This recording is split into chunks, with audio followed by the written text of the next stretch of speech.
ప్రస్తుతం మనతో ఆంధ్రప్రదేశ్కి సంబంధించిన dairy development and cooperative federation director మనతో ఉన్నారు. సార్, చాలా తీవ్రమైన ఆరోపణలు ఆంధ్రప్రదేశ్ డీడీసీఎఫ్కి సంబంధించి. మీరు విజయ డైరీ పేరుతో అక్కడ అమ్ముతున్న నెయ్యిలో కల్తీ జరిగింది, అక్కడ దాంట్లో వెజిటబుల్ ఆయిల్స్ని కలిపారు, లేకపోతే రసాయనాల సమ్మేళనాన్ని అమ్ముతున్నారు. తిరుపతి లడ్డు వాడిన నెయ్యి కల్తీ అంశం తర్వాత కూడా ఆంధ్రప్రదేశ్ ప్రభుత్వం దాని మీద స్పందించకుండా అలానే ముందుకు వెళ్తుందంటూ అనేక తీవ్ర కంప్లైంట్ చేశారు, ఆరోపణలు చేశారు. దీన్ని ఎలా చూస్తున్నారు సార్? అంటే మాకు అటువంటి రిపోర్ట్స్ ఏమీ మాకు ఇక మా ఆఫీస్కు రాలేదండి, Telangana dairy development cooperative federation నుంచి.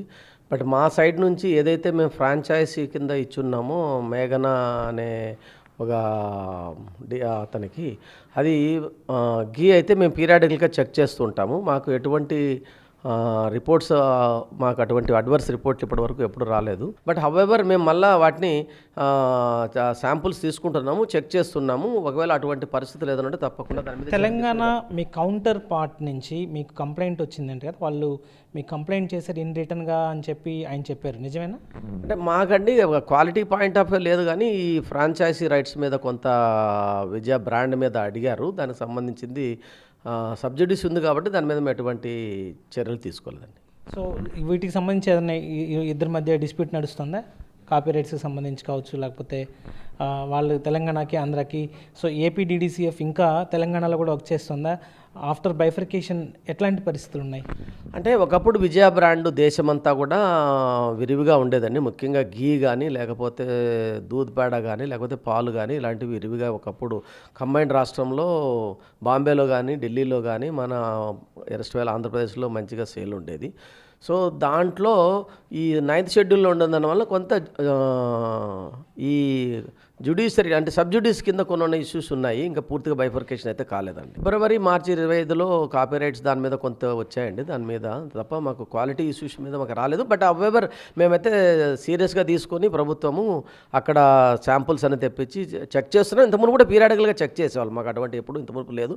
బట్ అవెవర్ ఇప్పుడు తెలంగాణ నుంచి ఇటువంటి వస్తున్నాయి కాబట్టి ఖచ్చితంగా విజయ బ్రాండ్ను తప్పకుండా మేము కాపాడుకోవడానికి తీసుకోవాల్సినటువంటి అన్ని చర్యలు కూడా ప్రభుత్వం నుంచి తీసుకుంటాం. మేఘనాకి అక్కడ ఇచ్చింది ఎప్పుడు ఇచ్చారు? దానికి వాళ్ళు ఎంత పాల సేకరణ ఎంత జరుగుతుంది, లేకపోతే నెయ్యి ఎంత సేకరిస్తున్నారు, ఎంత అమ్ముతున్నారు, ఎక్కడి నుంచి వాళ్ళు దాన్ని తీసుకొని ఇక్కడ తెలంగాణలో అమ్ముతున్నారు? అంటే మేము ఈ ప్రొక్యూర్మెంట్ ద్వారా 2022లో మేఘన అనే ఒక సంస్థకి ఇవ్వడం జరిగిందండి. వాళ్ళు కన్నన్ డైరీని గుజరాత్లో తయారు చేస్తారు.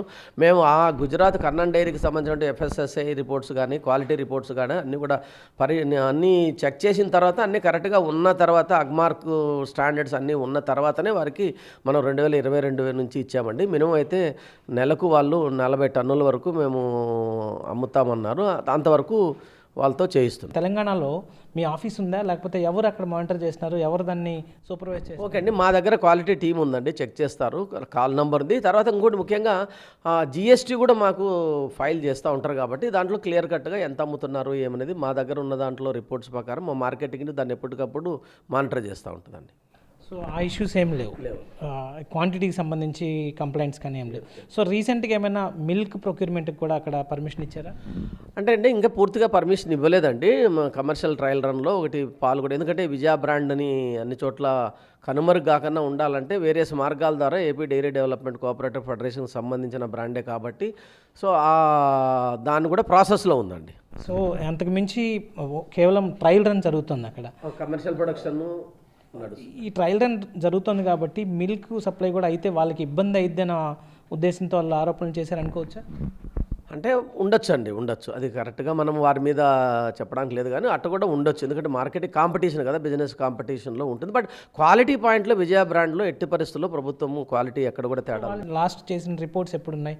వాళ్ళు చెప్పిన దానికి, వాళ్ళు అలిగేట్ చేసిన దానికి ఆ టైంలో ఏమైనా ర్యాండమ్గా చెక్ చేసిన శాంపిల్స్ ఉన్నాయి? అంటే మా దగ్గర డిసెంబర్ జనవరిలో కూడా చేసినట్టు ఉన్నాయండి. పోయిన డిసెంబర్ జనవరిలో కూడా రిపోర్ట్స్ అయితే ఉన్నాయి. అది కూడా NABL అక్రిడేటెడ్ ల్యాబ్లో చేసినట్టువే. బట్ అయినా ఇంకా ఏదైనా తేడా వస్తే ఖచ్చితంగా అవిగుట్ట మీద కూడా కొంచెం విజిలెన్స్ చేసి విజిలెన్స్ ద్వారా చేస్తున్నాం. వాళ్ళు ఆరోపించిన ఆరోపణలు వాస్తవాలు కాదంటారు మీరు ఖచ్చితంగా? అంటే మేము వెరిఫై చేసిన తర్వాతనే చెప్తాం ఆ వాస్తవాలు అవునా కాదని. ఇప్పుడు ఇమీడియట్గా లేదు. ఇప్పుడు శాంపుల్స్ అన్ని తీసుకొని ల్యాబ్లో టెస్టులు చేసిన తర్వాత వాస్తవాలు అంటే వాళ్ళకు కూడా తెలియపరుస్తాం. ఎలాంటి కల్తీ జరగలేదని మేము గట్టిగా నమ్ముతున్నాం.